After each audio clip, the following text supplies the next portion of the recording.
Hey, ladies and gentlemen, welcome to another episode of the Beyond Seven Figures podcast. Let me give you a quick rundown of our guest today. He has built and exited 12 companies. He's an entrepreneur in residence at ASU, Thunderbird, and Singularity University. He's led a neuroscience company. He accelerated and invested in 42 different companies, raised over $150 million in capital. He's created a career site to 10 million monthly unique visitors, assisted another 1 million registered users. He's a Wall Street Journal, USA Today, and #1 Amazon bestselling author of Exponential Theory. Welcome to the show, Aaron Baer. Hey, Charles, thanks for having me today. Your bio is extremely impressive. Is it from your experiences that you wrote the exponential theory, or had you been aware of the exponential theory and then as a result built and exited the 12 companies and so forth? My rapid is that I became a thinker later in life and I was a doer earlier in life. So I probably did it the opposite of a lot of entrepreneurs, but I just thrived in living on the edge of failure and success. And the digital strategy firm I had helped me actually accelerate a lot of these ventures that I did exit. Part of exponential theory, what I did learn is that there's only failure when you do not learn or win, right? So learning was a big part of my success and failure. I'm very open with my investors or the investors I had. I don't really have investors anymore, kind of do my own ventures. But as I began was like, hey, we're going to test this out. And it really led to the book name too, which came later in life, Exponential Theory, which I published last year, that, as you said, has taken over my world because it's a self-fulfilling prophecy. And I think that's part of what I did learn from very early on is, to think is to create. We are our habits, attitudes. The goal is not the end. What you resist persists, which I always say, choose your obstacles that you want to focus on. If you choose bigger ones, some of the smaller obstacles go away. And then be in the moment. I think important is, the past does not matter. Whatever happened really doesn't affect right now, this moment. Right now is the most important moment of our lives, as well as all of your listeners. Whether they know it or not, it's the only time that they actually control for the future. And then the last is really around exponential theory is that we are all one, meaning if you understand the energy that we're all connected and that we have to think bigger about ourselves and beyond just our families, but other people that don't look like us, all of a sudden opportunities become abundant. And what I've had from early on was this awareness of opportunities. And it led me into a lot of good situations where I found other founders and entrepreneurs and things to invest in that have helped me kind of lay my own bricks for a foundation to build my own success story. So basically, exponential theory is the culmination of that. What I learned most that kind of brought back to exponential theory, the book is kind of based on that, is when we actually start focusing on really big problems, we start attracting people around us that want to solve bigger problems, and our world automatically starts to grow. And it's probably the exact reason I'm on your podcast today. One of the most important similarities and distinctions between the most successful CEOs and entrepreneurs that we've brought on the show is the emphasis on mindset.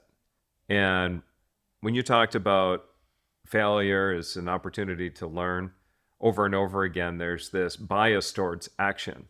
Bias towards action, let go of the outcome, take the action, and let the data guide you as to figure out, okay, what's working, what's not working, and make decisions there, but bias towards action. One of the questions that we like to ask is, why could this moment right now, this challenge, be one of the best things that could happen to us right now? All of a sudden, we're like, wow, here's an opportunity right here, and we could have done this, and how did we not see this? And it starts to build more robustness into our operation. So you've probably seen Ryan Holiday's obstacle is the way is obstacles accelerate us. Things are presented to us in the world for us to learn. And oftentimes, if we do not learn those, they keep presenting themselves. And it is part of our own journey to accept the learning. So I always look at what is this trauma or what is this thing that's in your way that, you start having, and it is a mindset, is like, what is this wanting to teach you? Because if you teach it something, and then I think the second part is we all have had, trauma and issues in the past that have created self-limiting beliefs and everything. But it's that, do we believe them? And that's a mindset that I have a program called Exponential Mindset, Belief, and Attitude that's all about mindset. And it really is when I studied these exponential, which the book is really about exponential mindset, is how did all these exponential leaders create, really $1 trillion companies, which sounds strange to say 5 years ago that didn't exist. But when you start thinking so big that the small things, all of a sudden you start attracting all the talent around that and you start accelerating that. So the obstacle you choose to focus on, whether it's small, whether it's, what happened at a road rage incident or whatever, one is never letting that energy or that emotion, basically spiral dynamics spiral downward. Like, how do you spiral it upward to say, this is teaching me to be more patient, if someone cuts you off or whatever. And when you do that, you don't allow yourself to lose energy that you could actually put into your purpose. And what really fills our buckets in life, I really believe, is every person I've ever met that's been successful, they're not talking about how much money they made or anything, but they're talking about their purpose. Like whether their God-given purpose that they're on this planet to do something to make an impact. I have this in my book really about being a conscious leader is, in today's world, you have to do the right thing when no one's looking. And I think part of that is thinking bigger and bigger about yourself. And that makes you more conscious about all those around you and all that you impact. Well, eventually a bad business model becomes a good model if you persistently learn from your mistakes. And I think that's where a lot of times, as I've made investments, as you mentioned, I made a lot of investments, helping those entrepreneurs actually make decisions that help their business model become bigger and impact more people is generally the right direction. And it generally feels better and they gain momentum and steam. A lot of times when they're dealing with their own personal issues, they shrink that idea down to something that doesn't really serve them well. So I think it's important to always fall back on, your leadership team. And that's where I've done a lot of coaching and leading is how do you actually help them just have an honest conversation? Because a lot of people are walking around not having an honest conversation about what's going on. They're always selling the glossy picture versus then how do you actually help accelerate that? Like, what do we really need to do? And I think that's where authenticity, where you see these exponential leaders and some of them fall out of authenticity. The other real big key in my book that I found is all these exponential leaders weren't worried about what happened today or tomorrow or next week. The longer term, the more deferred gratification, not instant gratification, which we all hear about in social media, but it's that deferred long-term thinking really helps these exponential leaders, understand that their purpose is much bigger than any small problem sitting in front of them. And that's where a lot of times you see these exponential leaders, an issue will come up and it just bounces off of them because they're so focused on the big picture. And that's where even myself, it's, take me a long time to learn to do that because we're so programmed to instantly react to whatever happens. And the more and more we zoom in, the less we see all the things that happen around us that are actually saying, here's how to think bigger. And I think they're all there for all of us. I think the world is kind of what we perceive it as. And, that's part of my exponential mindset, belief, and attitude is to help people start to see. And it starts with self-talk. It starts with a lot of things. So the other part is just telling what is the story you want to tell to yourself. One, you got to tell it to yourself before you can tell it to the world. And once those are kind of aligned, then you have some authenticity and people will jump on whatever your purpose is because everybody's grasping to want to be part of something bigger than themselves. I had a venture capitalist call me up one time and say, look, I don't understand how you guys are getting the results that you're getting. What is that formula? And I'm like, look, dude, if you're looking for something like fancy and flashy, I'm going to disappoint you. And he said, what do you mean? I said, it really comes down to three things: optimization, systemization, and innovation. It's just that cycle: optimization, systemization, and innovation with a bias towards action. And then he got all excited. He's like, you effing get it. You effing get it. But I thought he was looking for some, fancy funnel or something along those lines, as many of the internet marketing community looks at. But it really does come to that, as you also mentioned, that delayed gratification. That delayed gratification of saying, you know what? I want to learn how to do this. I'm going to learn how to ride the bike, but I have to be willing to let myself fail a little bit and be willing to be consistent and persistent along the way and understand that I'm going to take imperfect action.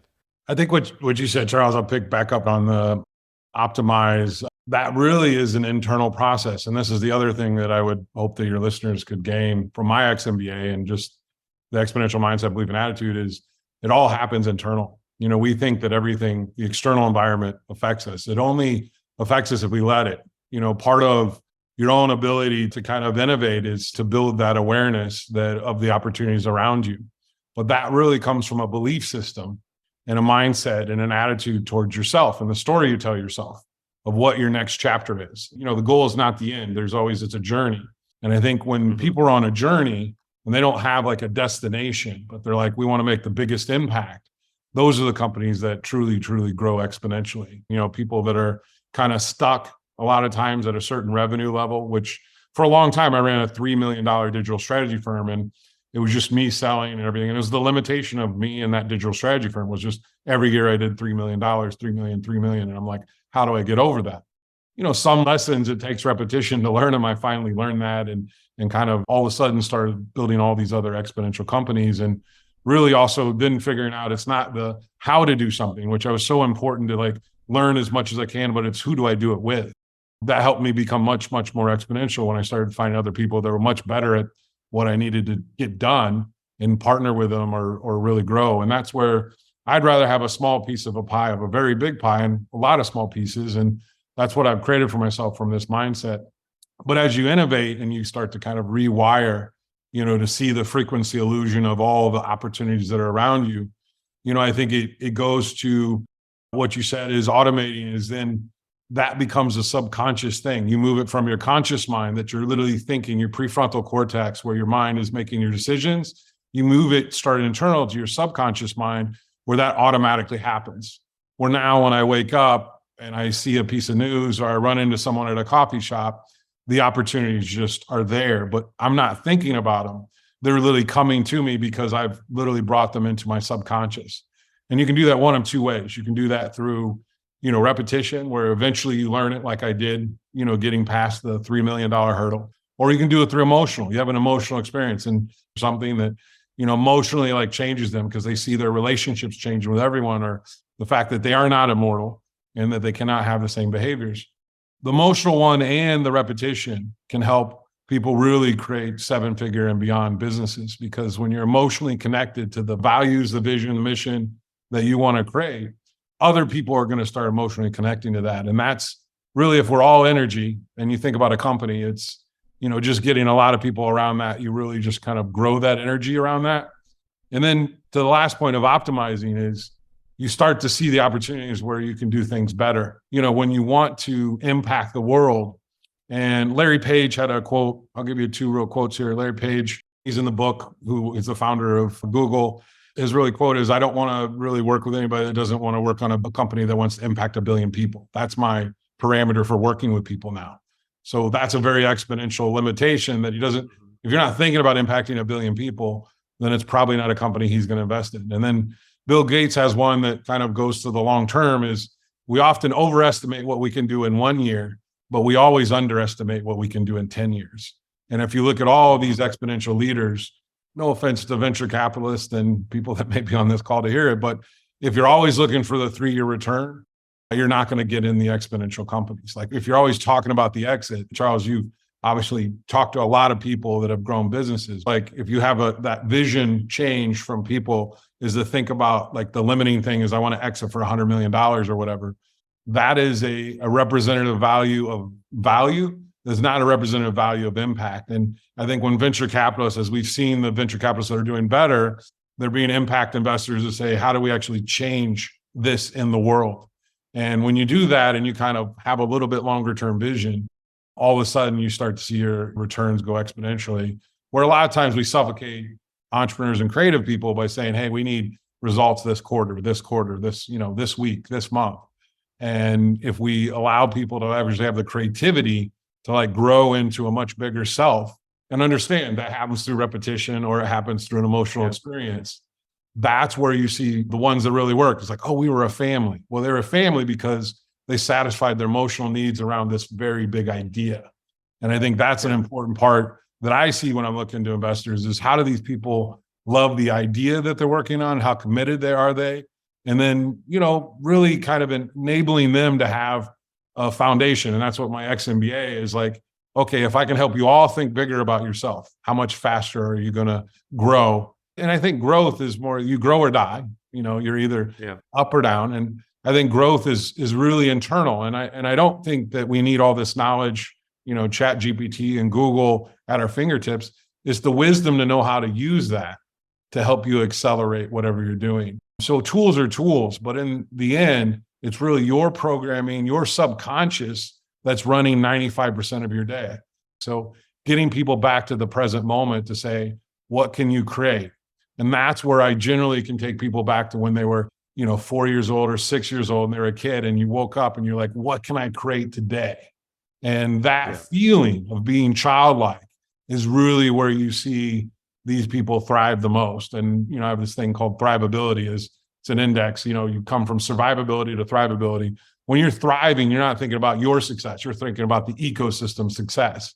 And I think it's important when people do that, people are actually changing the world and making impacts beyond their own belief system because they actually grew into that. So let me ask you a question. There's a number of listeners right now who understand exactly what we're talking about when it comes time to vision. So what advice do you give to the listener right now that is sitting there going, well, I just want to exit for 100 million. What do you mean vision? How do you take them from that mindset they're in now to then looking more longer term in a much bigger type vision, one with a meaningful impact? I think the key thing is to take the I out of there, right? It is a we world, right? And creating a vision that's bigger than yourself and not about your needs, because that's generally about the founder's needs, right? Like, I want to create $100 million exit. Well, the best way to do that is to create a vision. We'll take Google's, is to organize the world's information. So here you got 2 PhDs at Stanford that started this, and they created a search engine that in the first year, they were going to sell to Excite for $1 million. They're like, this is such a distraction. It's not going to enable us to do what we want to do.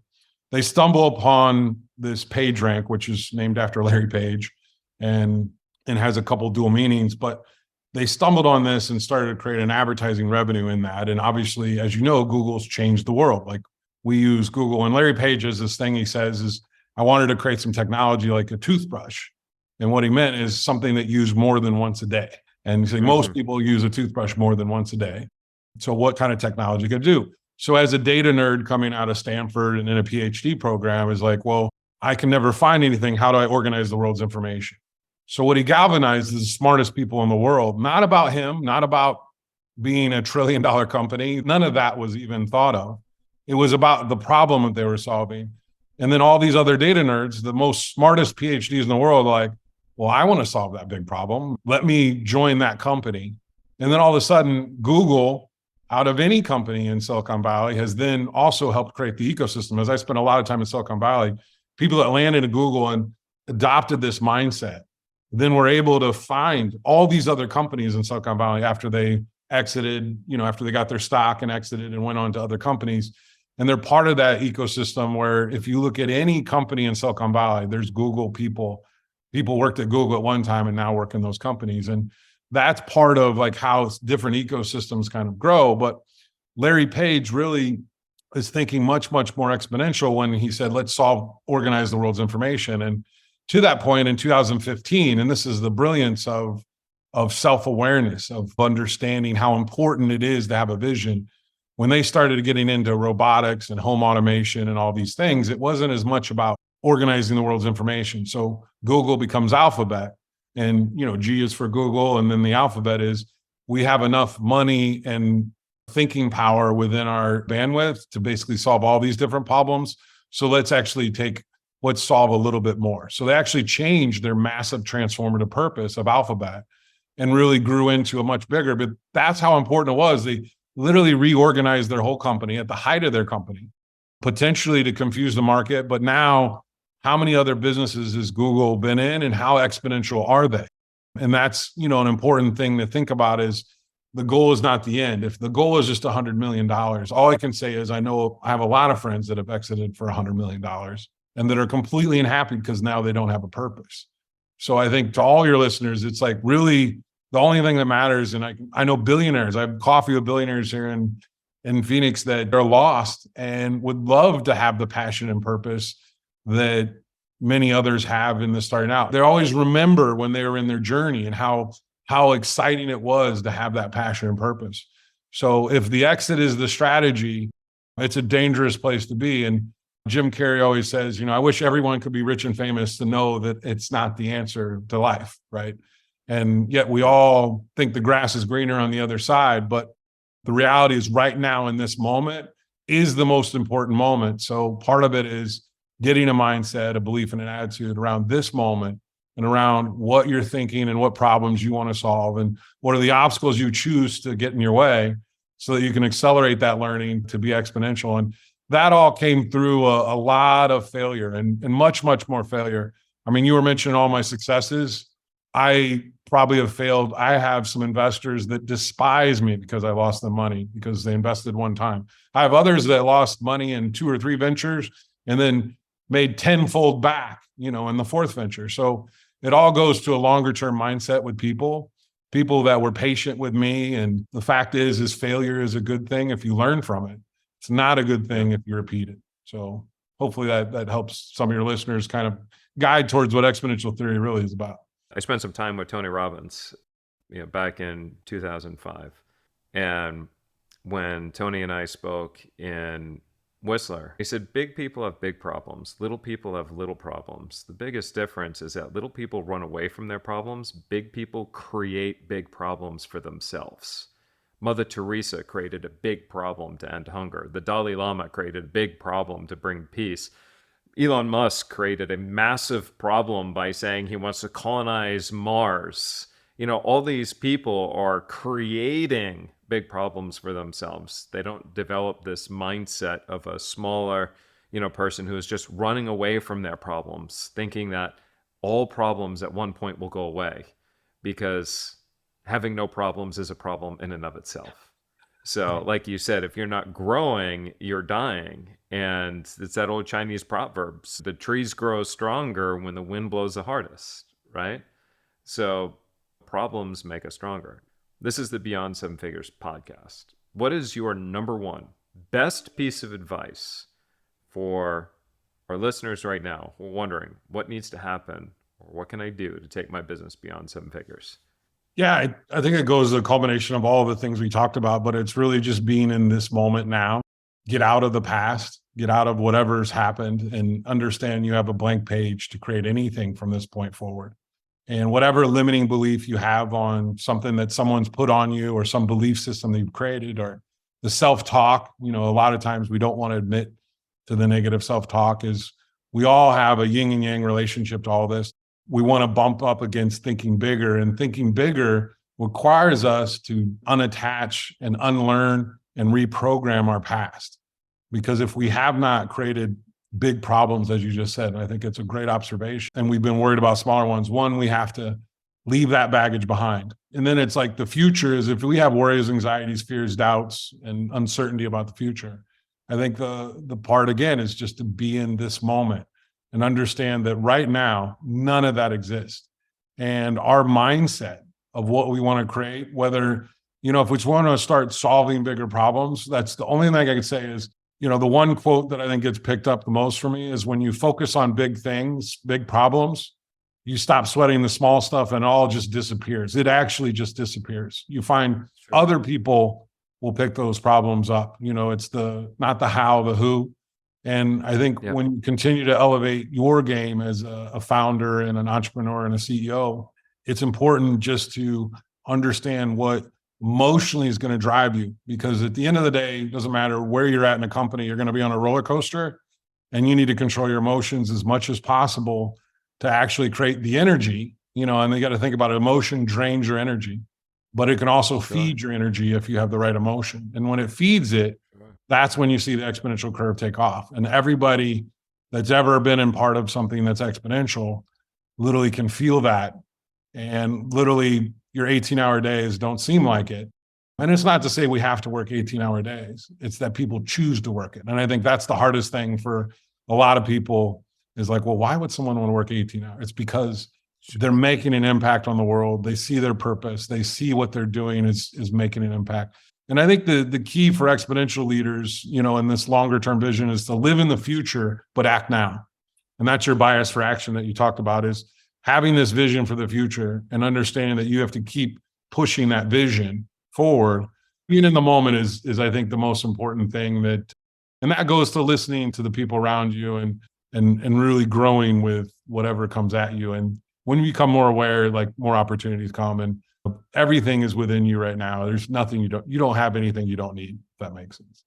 Folks, and this is coming from a gentleman who has built and exited 12 companies, raised over $150 million in capital, and the list goes on and on and on. So, Aaron, people want to learn more about you, the work that you do, and so forth. Where do we direct them?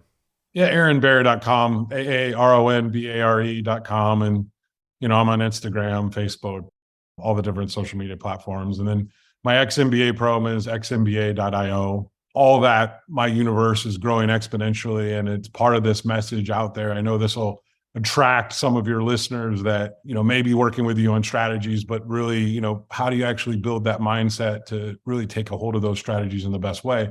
But also, how do you get other people around that strategy so it accelerates? And I think that's part of my own self-fulfilling prophecy as well as yours, and having a podcast. I'm sure it's brought unbelievable success to you. And it's just a mindset, that belief that that's your belief system and that's what you create. And part of that is every founder that I've seen that's gone exponential has that fundamental strategies, tactics, all those things kind of come and go. But that's where someone who's been successful and built $100 million company, to your point, most likely if they lose it all, they have a good chance of actually getting it back because of the mindset. Everybody always understands that strategy. It's not because they have good luck or good fortune. It's because they've created that luck with their mindset. I just couldn't be happier to have this conversation with you. I think it really developed into a nice podcast that I hope the world recognizes. Absolutely, my man. Well, I appreciate it. And also, pick up Aaron's book, Exponential Theory. I imagine you could pick that up at every major bookstore as well. So, Aaron Bear, thank you very much for being a guest here on the Beyond Seven Figures podcast. And for our listeners who are looking for additional strategies and information and taking their companies beyond seven figures, also check us out over at predictableprofits.com. Again, that's predictableprofits.com. This is Charles Gaudette with my new friend, Aaron Bear, and I will see you in another episode.